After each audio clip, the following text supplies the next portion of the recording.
versi 2020.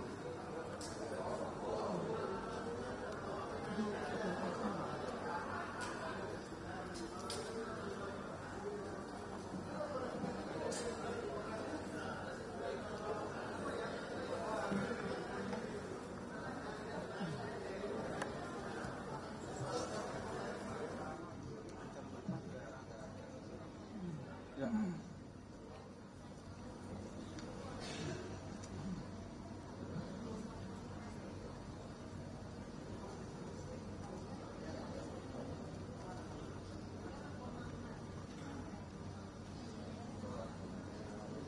Dua tahun ya? Iya.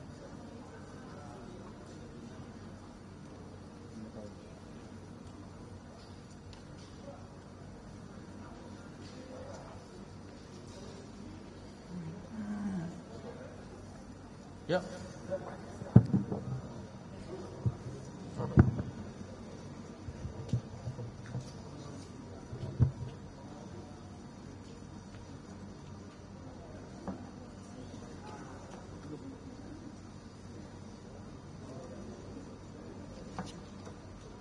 Agak geser sana.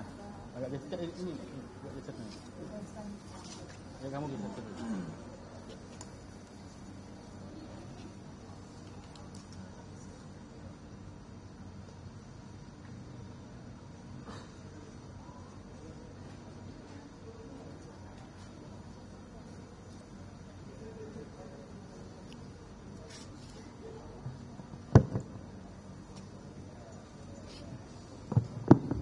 Nanti yang lengkapnya dahulu.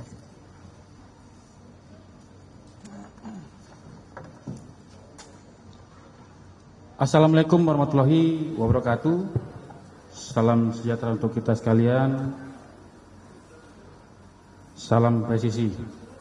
Yang saya hormati Wadires Siber Polda Metro Jaya, yang saya hormati Kasubdit 4 Direktorat Siber Polda Metro Jaya dan penyidik. Yang saya hormati, saya banggakan rekan-rekan insan pers, kawan-kawan media. Siang hari ini Direktorat Reserse Siber Polda Metro Jaya melaksanakan rilis tentang pengungkapan kasus illegal access dan manipulasi data seolah-olah data otentik dengan modus mengunggah tampilan database nasabah salah satu bank swasta, ya, yang diungkap oleh Direktorat Siber Polda Metro Jaya, yang mana telah berhasil selain mengungkap dan berhasil juga langsung menangkap pelaku kasus illegal access dan manipulasi data yang seolah-olah otentik dengan hasil sebagai berikut. Tersangka dengan inisial WFT, laki-laki usia 22 tahun. Ya. Peran dari tersangka yang bersangkutan adalah pemilik akun media sosial X, yang dulu kita kenal dengan nama Twitter, media sosial X, dengan nama akun Bijorka dan @bijorkanesia versi 2020. Kemudian perannya yang kedua mengunggah tampilan database akun nasabah salah satu bank swasta Indonesia di media sosial akun X dengan nama Bijorka dan username @bijorkanesia, dan mengambil tampilan database akun nasabah bank dari dark forum, ya. Yang bersangkutan ditangkap pada hari Selasa tanggal 23 September 2025 di Desa Totolan, Kecamatan Kakas Barat, Kabupaten Minahasa, Provinsi Sulawesi Utara. Ya. Untuk motif dan bagaimana pengungkapan akan dijelaskan langsung oleh Wadir Siber Polda Metro Jaya, dan nanti untuk kronologis penanganan perkaranya Kasubdit 4 yang akan menjelaskan. Untuk waktu dan tempat kami persilakan. Terima kasih Bapak Kasubdit Penmas Bid Humas Polda Metro Jaya, rekan-rekan media yang saya hormati, seperti yang disampaikan oleh Pak Kasubdit, jadi pada hari ini kami akan merilis terkait dengan penangkapan Bjorka.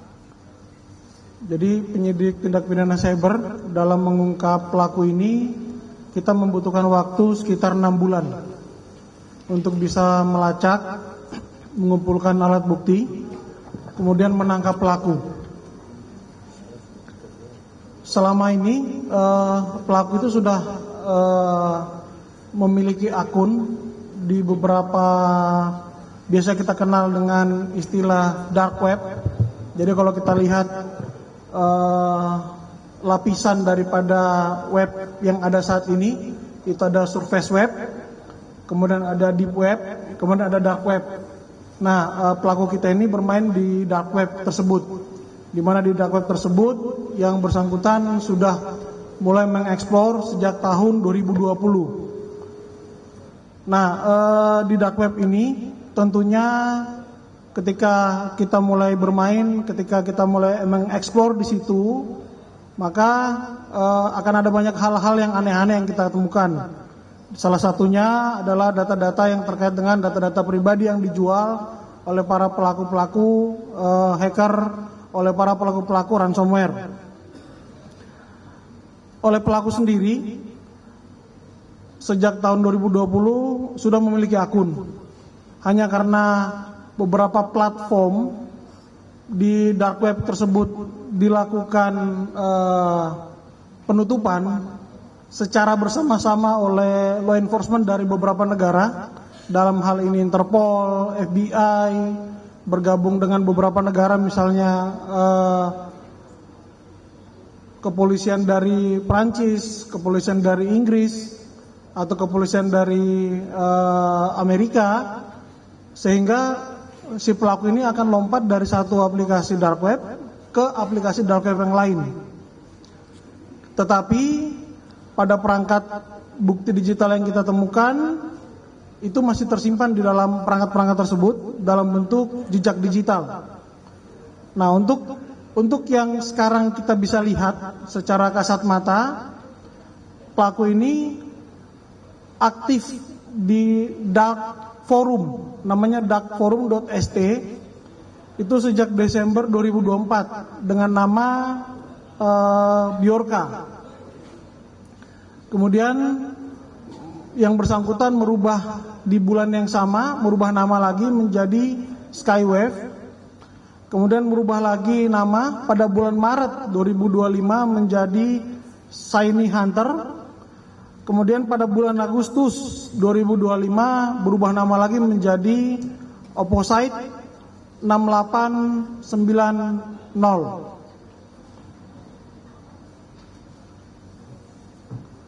Jadi tujuan pelaku melakukan perubahan nama ini adalah untuk menyamarkan dirinya. Untuk menyamarkan dirinya dengan menggunakan berbagai macam tentunya email atau nomor telepon atau apapun itu, sehingga yang bersangkutan sangat susah untuk dilacak oleh aparat penegak hukum. Pelaku juga di beberapa akun web yang kita sudah lacak itu memiliki data-data, kita belum tahu apakah itu data-datanya sifatnya data pribadi atau data-datanya cuma data yang sifatnya biasa. Tetapi pelaku mengklaim bahwa yang bersangkutan memiliki data-data dari beberapa institusi, baik di dalam maupun di luar negeri, dan itu diperjualbelikan. pada saat diperjualbelikan, pelaku menerima pembayaran dengan menggunakan cryptocurrency. Pembayarannya tentunya dengan menggunakan berbagai macam mata uang cryptocurrency. Pelaku-pelaku cyber seperti ini merupakan common enemy atau musuh bersama dari berbagai penyidik cyber di seluruh dunia. Jadi mungkin yang bersangkutan saat ini lagi dicari oleh penyidik-penyidik cyber di negara lain, sehingga tidak tertutup kemungkinan kita akan membuka ruang untuk adanya sharing informasi dengan kepolisian negara lain. Untuk detailnya terkait dengan penangkapan akan dijelaskan oleh Kasubdit 4. Silakan.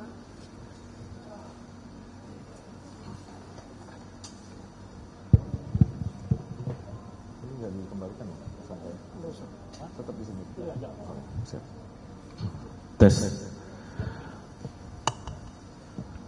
Baik, mohon izin yang kami hormati Bapak Kasubdit Penmas, Bapak Wadir Cyber, dan seluruh rekan-rekan media. Izinkan saya selaku Kasubdit menjelaskan tentang kronologi pengungkapan tindak pidana illegal access dan manipulasi data yang hari ini kita rilis, berawal dengan adanya laporan polisi dari salah satu bank swasta yang ada di Indonesia, di mana pada sekitar bulan Februari pelaku ini dengan menggunakan akun X yang mengatasnamakan Bjorkanesia itu memposting dengan tampilan salah satu akun nasabah bank swasta dan mengirimkan pesan juga ke akun resmi bank tersebut dan mengklaim bahwa sudah melakukan hack kepada 4,9 juta akun database nasabah. Niat daripada pelaku adalah sebenarnya untuk melakukan pemerasan terhadap bank swasta tersebut. Atas dasar adanya postingan tersebut, maka kami tim Direktorat Reserse Cyber Polda Metro Jaya melakukan penyelidikan dan juga melakukan pengungkapan terhadap pelaku, yaitu WFT, seperti yang sudah dijelaskan sebelumnya, inisial WFT, di mana pelaku didapatkan fakta bahwa pelaku adalah pemilik daripada akun X dengan nama Bjorka dan Bjorkanesia. Dan juga kita menemukan barang bukti digital dari komputer dan handphone yang digunakan, berbagai macam tampilan akun nasabah salah satu bank swasta yang digunakan oleh pelaku dan memposting dengan niat untuk melakukan pemerasan. Pelaku ditangkap pada hari Selasa tanggal 23 September yaitu di Provinsi Sulawesi Utara. Hasil pendalaman dari pemeriksaan yang kita lakukan terhadap tersangka, bahwa yang bersangkutan ini sudah melakukan aktivitas di media sosial dan mengaku sebagai Bjorka sejak tahun 2020. Kami sampaikan juga pengembangan dari perkara ini yang masih kita telusuri, di mana pelaku ini memiliki akun dark forum, yaitu dengan nama yang sudah kami tampilkan di dalam layar TV, yaitu dengan nama Bjorka. Kemudian pada tanggal 5 Februari, karena akun ini menjadi sorotan publik, dia mengganti akun nama Bjorka itu menjadi Skywave. Setelah dia mengganti, kemudian pelaku melakukan posting terhadap contoh-contoh atau sampel tampilan akses perbankan atau mobile banking salah satu nasabah bank swasta. Kemudian setelah itu di bulan Februari juga pelaku menguploadnya melalui akun X yang bernama Biorkanesia. Setelah itu dia akan mengirim pesan kepada bank yang dimaksud dengan niat untuk melakukan pemerasan. Kemudian di bulan Maret melalui channel Telegram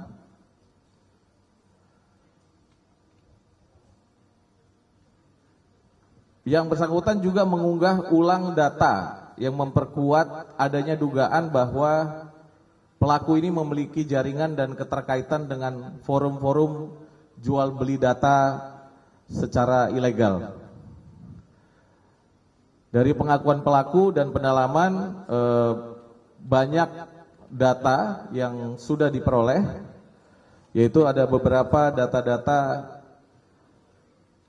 perbankan dan juga ada data perusahaan-perusahaan kesehatan, juga ada data-data perusahaan-perusahaan swasta yang ada di Indonesia yang juga diklaim dan diperoleh oleh pelaku, di mana pelaku juga melakukan jual beli data tersebut melalui akun-akun media sosial lainnya, yaitu ada akun X, akun dengan berbagai macam nama, yaitu Biorkanesia,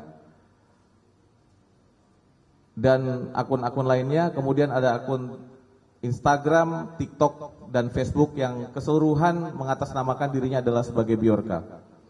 Dari hasil penjualan tersebut, seperti yang dijelaskan tadi, pelaku menerima pembayaran melalui akun-akun kripto yang dimiliki oleh pelaku. Dan secara rutin pelaku ini juga selalu mengganti. Jadi setelah akun tersebut disuspend, maka dia akan selalu mengganti dengan akun-akun yang baru dan menggunakan email yang baru.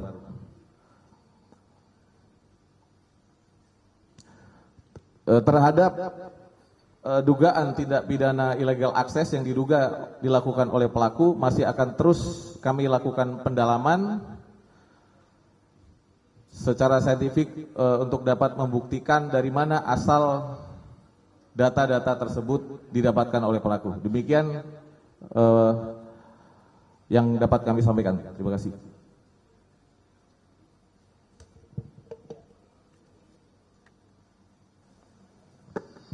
Jadi untuk pelaku itu dikenakan pasal tindak pidana setiap orang dengan sengaja tanpa hak atau melawan hukum mengakses komputer dan atau sistem elektronik milik orang lain, dan atau tanpa hak atau melawan hukum dengan cara apapun, dan atau mengubah, menambah, mengurangi, melakukan transmisi, merusak, menghilangkan, memindahkan, menyembunyikan suatu informasi elektronik dan atau dokumen elektronik milik orang lain atau milik publik, atau dan atau tanpa hak melawan hukum melakukan manipulasi, penciptaan, perubahan, penghilangan, pengerusakan informasi elektronik dan atau dokumen elektronik dengan tujuan agar informasi elektronik dan atau dokumen elektronik tersebut dianggap seolah-olah data yang otentik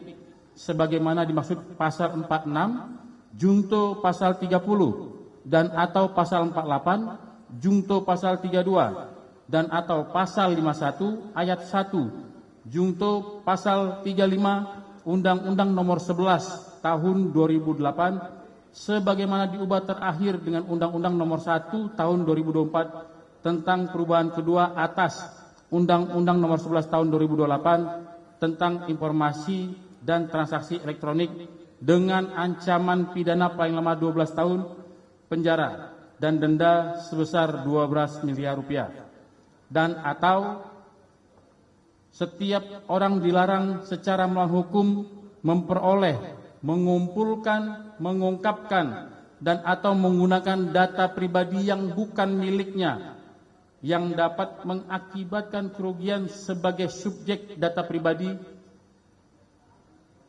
dengan pasal 65 ayat 1, Junto 67 ayat 1, Undang-Undang Nomor 27 Tahun 2022, Undang-Undang tentang Perlindungan Data Pribadi dengan ancaman pidana paling lama 5 tahun dan denda 5 miliar rupiah. Demikian untuk hari ini. Kalau ada pertanyaan atau pendalaman dari rekan-rekan media, silakan. Waktu dan tempat kami persilakan.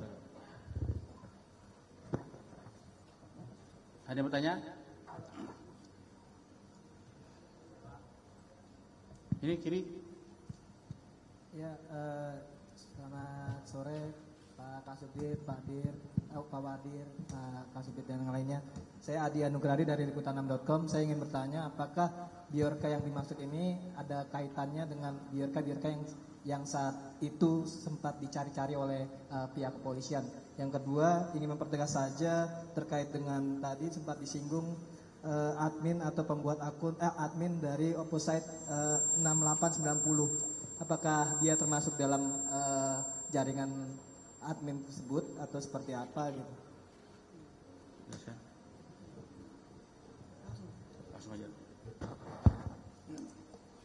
Baik, terima kasih. Saya langsung jawab. Mungkin, ya jawabannya saya bisa jawab mungkin. Baik yang biorka, apakah biorka 2020 mungkin, apakah dia Opposite 6890 yang dicari-cari mungkin. Iya.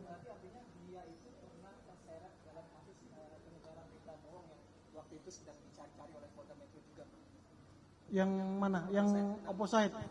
Iya mungkin, karena di internet anybody can be everybody. Everybody can be anybody. Jadi itu masih dalam penyelidikan, gitu ya.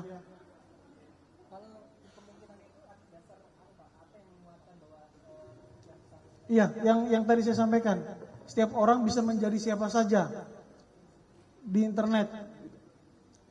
Nah, kita perlu pendalaman lebih dalam lagi terkait dengan bukti-bukti yang kita temukan terkait dengan baik itu metadatanya, jejak digitalnya, sehingga itu bisa kita formulasikan. Saya bisa belum bisa jawab 90%, tapi kalau Anda tanya sekarang, saya bisa jawab mungkin seperti itu. Ya, ada lagi. Izin Pak, saya Wildan Noviansa dari Detikom. Ini kan dia klaimnya itu meretas ini ya Pak ya, akun salah satu bank itu ya. Terus dia juga udah beraksi dari tahun 2020. Sejauh ini apakah pemerasan dan lain sebagainya tindak pidana yang dia rencanakan itu apakah sudah terlaksana atau bagaimana? Terus motivasi dan keuntungan yang jika sudah terlaksana apakah berapa keuntungannya? Terus motivasi pelaku melakukan aksi ini kenapa? Terima kasih.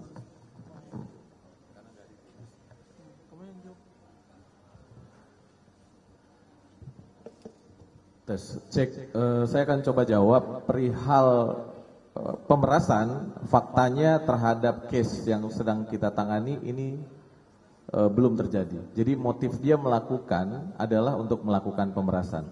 Tapi karena tidak dituruti atau tidak direspon oleh pihak bank, maka pihak bank mengambil jalan upaya untuk melaporkan kepada pihak kepolisian. Jadi motivasinya yang bersangkutan ini adalah hanya untuk masalah kebutuhan, masalah uang. Jadi motifnya untuk mencari uang. Segala sesuatu yang dikerjakan sementara yang kita temukan adalah untuk mencari uang. Terima kasih.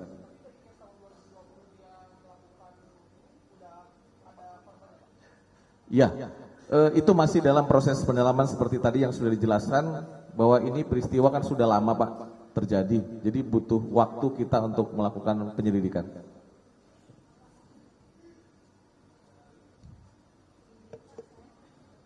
Udah ya Kak?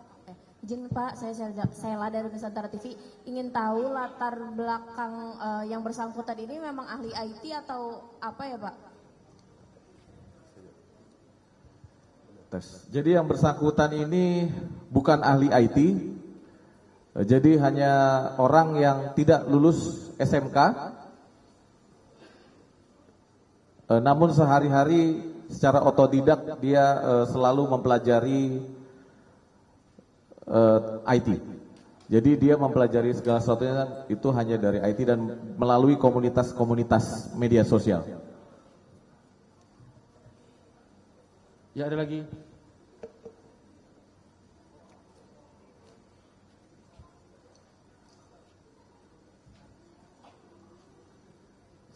Izin Pak, saya Habibi dari merdeka.com, ingin menanyakan saja untuk backgroundnya dia sendiri tadi kan hanya lulusan IT dan segala macam, tapi kalau untuk dari 2020 sampai ini keuntungan sementara yang didapat oleh pelaku ini berapa ya nominalnya dari 2020 sampai 2025? Sama untuk ini dia berarti dari 2020 sampai 2025 ini melakukan hanya sendiri atau ada orang lain gitu Pak? Sama profesi sekarang saat ini itu apa? Makasih.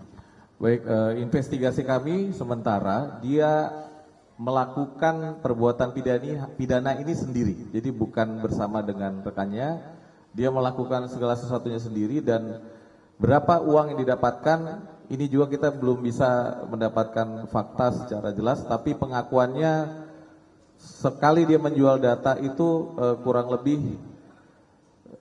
nilainya puluhan juta.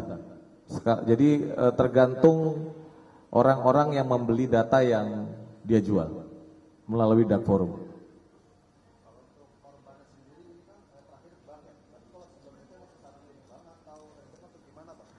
Kita belum mengidentifikasi korban-korban lain. Jadi memang sehari-hari melalui dark forum ini dia sementara faktanya dia diduga melakukan jual beli data pribadi.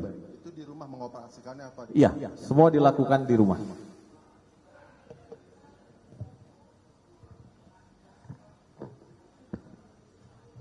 Tes, Pak, saya Bar Pak dari kompas.com. Pak, mau menegaskan lagi, berarti memang sehari-harinya itu pekerjaannya itu dia hanya di depan komputer saja kah atau bagaimana? Dan yang kedua, dia ini bisa tahu dark web ini dari siapa ya? Apakah dia punya kenalan atau mungkin ada jatuhnya kayak apa ya?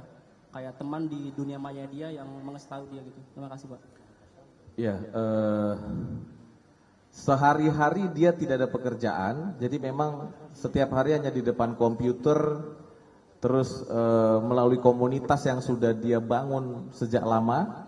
Dia sudah lama sekali, dari tahun 2020 dia sudah mulai mengenal dan mempelajari komunitas dark web, dark forum. Dari situlah pelan-pelan dia mulai mempelajari bagaimana mencari uang di dunia dark web, di dunia komputer. Ya, itu saja. Cukup? Cukup ya? Ada lagi rekan-rekan?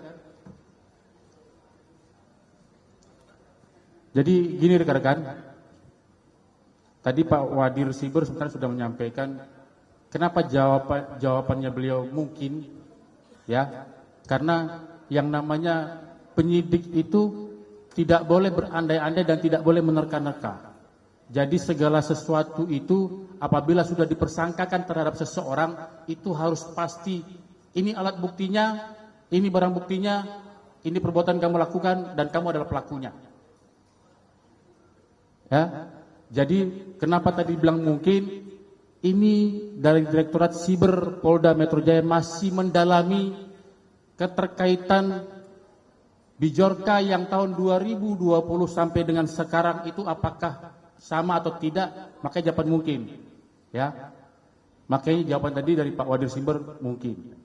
Dan pada kesempatan forum ini juga sebenarnya disampaikan ini agar siapa tahu atau kemungkinan ada korban-korban yang masih belum paham atau yang baru mendengar berita ini tentang Bijorka, ya, agar hadir di Polda Metro Jaya melaporkan sebagai korban atau menyampaikan bahwa pernah menjadi korban dari akun dengan nama Bijorka atau Bijorka Nesia.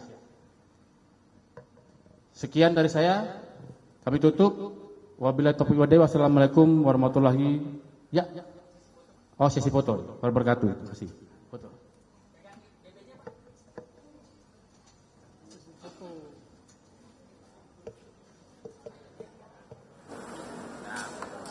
Pegang Pak, itunya Pak. Yang ini Pak.